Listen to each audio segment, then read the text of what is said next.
It's a big day today in the sense that schools are back. Of course, a lot of offices are back for the first time, and we had our first Level 2 weekend. Prime Minister Jacinda Ardern is with us. A very good morning to you. Good morning to you. The Level 2 law is off to select committee for review. Did you rush it? No. Obviously, what we started with, Mike, were very, very broad powers through the fact that we had a national state of emergency. Our view was it wasn't appropriate to keep those in place. They were too broad, and as we were scaling down our response, so too did we need to do that with the legislation. So we created something that narrowed police powers. Of course, we needed to do that for our time in Alert Level 2 and our time there only, and our view was that after the fact it was appropriate that we still, given we've got a review period for the legislation, to send it to Select Committee. So when you say Level 2 only, it was originally partially at 2 years and that got pulled back to 3 months. Why 2 years? It's only intended because, of course, what we are anticipating or hoping is that we won't keep moving up alert levels. But as we've all said, COVID's going to be with us for a while. It's about having it available to us if we move back into Alert Level 2 as well. So that's why it's got that length of time, but it's only for the time at which we're there. Can you do something about the churches and the scrap over the funerals you moved on last week, but the church is still a lot of angry people about that, and there doesn't seem to be any logic. Is there any chance at all that we will be moving some way, shape or form on them? Well, two things on that. Our hope, of course, is that we continue to move on the number of people that can gather together. And so at the moment, this is being set in place for a short period of time. The Director General of Health has said that he then reviews it after, in total, a 2-week period. And then and if we continue with this low number of cases, then we'd see that number of people who can gather together increase. And over time, hopefully, of course, move to Level 1. Yeah, of course, that's general, but I'm talking specifically while we're in Level 2, can you move on that or are you just not interested? No, although those numbers will move at Level 2, and we've already indicated we will see those numbers increase, and that will include for church services. But the logic, Mike, just because you've thrown that into question, for funerals, we've got a specific process now in place where funeral directors are working directly with the Ministry of Health for every funeral. When it comes to church services, the logic there is when you've got people who gather together, who are familiar with one another in large congregations, then that is a risky activity, and so that's why it's captured at the moment by the restrictions we have. And it's consistent. You can't come together for a large 90th birthday or a large anniversary or a large family reunion. Did you read Chris Finlayson's piece over the weekend? No, sadly I did not. Lockdown was vague and threatening. You disagree with him? Oh, well, I'd prefer to make that judgment based on the whole argument rather than just one line from it. He's a thoughtful and considered man, Mr. Finlayson, so I'd rather read the whole thing before commenting. It's well worth reading. Did you read Damien Grant's piece over the weekend? No, I did not. I read a lot of cabinet papers, though. Economic vandalism, he calls it. He says Jacinda Ardern addressed jobs, declaring in her budget they seek to save as many as 140,000 of them and to support the growth of 370,000 more over 4 years.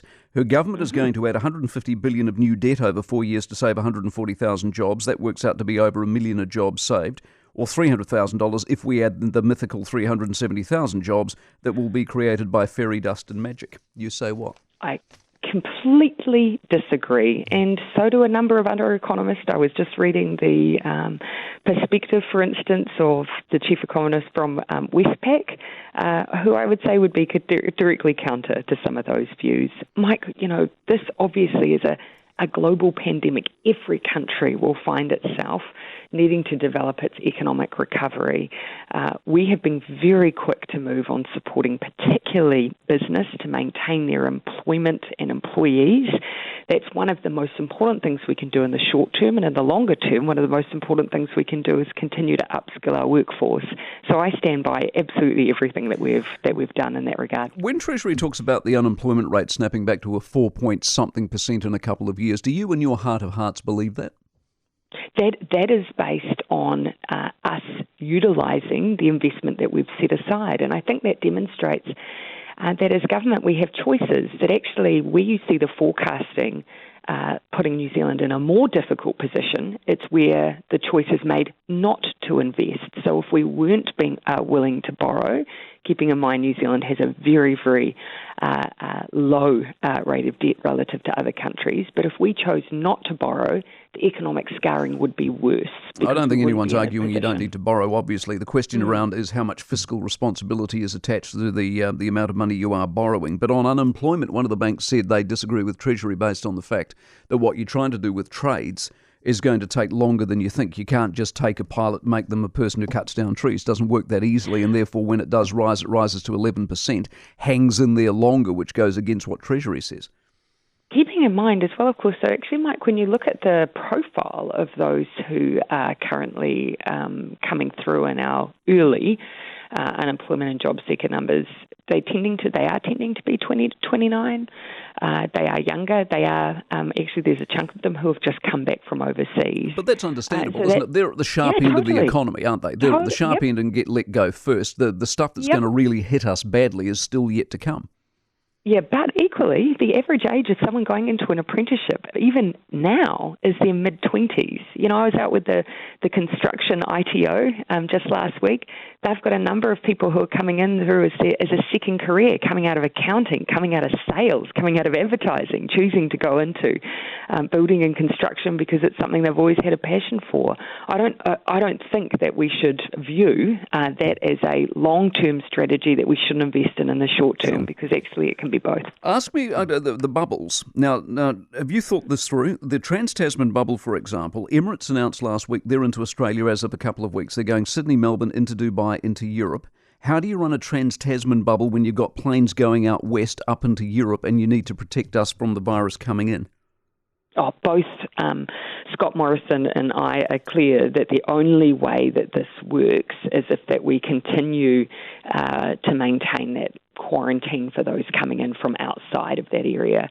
So obviously we at the moment, Mike, still have New Zealanders coming in from other parts of the world, but they're part of a quarantine. The TransTasman Bubble is designed to allow us to operate between one another without requiring quarantine because it's safe enough to do so. Yeah, but how would that work though? If you've got planes coming in from Europe into Australia, I land in Australia under your TransTasman Bubble, I'm not safe, because God knows what's coming from Europe. Yeah, exactly. So that means that you're required to quarantine. If the last place that you've been hasn't been Australia for the last, 14 days, then unfortunately you would be required. But that's not really useful, though, is it? If you're quarantining, you're not going to get travel up and running, are you? Let's come back to the point of this, which is ultimately to allow New Zealanders and Australians to move freely between both countries. Respectively, 1.4 and 1.6 million of us do that already. Imagine if we're the only place that you can go that isn't requiring some kind of quarantine on return. So it becomes quite an attractive option. So It means that if you have not travelled outside New Zealand or Australia for a period beforehand, you can go between our countries without needing to quarantine. It means you can have a holiday that isn't taken up by being in one hotel room for 14 days. Can you? Did you get the open letter from Fonterra Beef and Lamb last week about concerns over China? And have you had a word with Winston? Well, I've ultimately just responded to every query I've had of this and been very clear on New Zealand's position, Mike, that China is an incredibly important trading partner for us.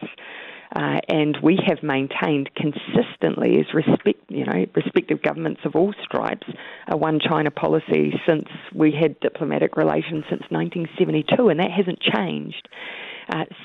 Simply the reference to having observer status for countries and places and perspectives from all around the world, I think in the wake of COVID-19 will be important. Taiwan is a place where there are things to learn, and equally we learnt a lot from China in the way that they use lockdown as well. So you're not expecting any backlash to New Zealand the way we've seen in Australia? No. I mean, Australia has taken a different position.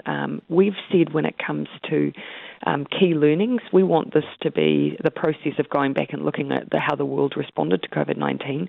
We should look at all of our responses across the globe. And so I'd say we have a different position from Australia in that regard. Can you do something about the water in Auckland, for God's sake? There's been an application form there. It shouldn't even be your problem. For 7 years, businesses in Auckland are getting run out of business because they use water outdoors because the idiots that run the city can't do their job properly. I thought you were asking me to make it rain, and on that I am. No, I don't want to make it rain. Turn the pipe on. There's a pipe there. Turn it on. Make it happen. Why? No one seems to be able to make it happen.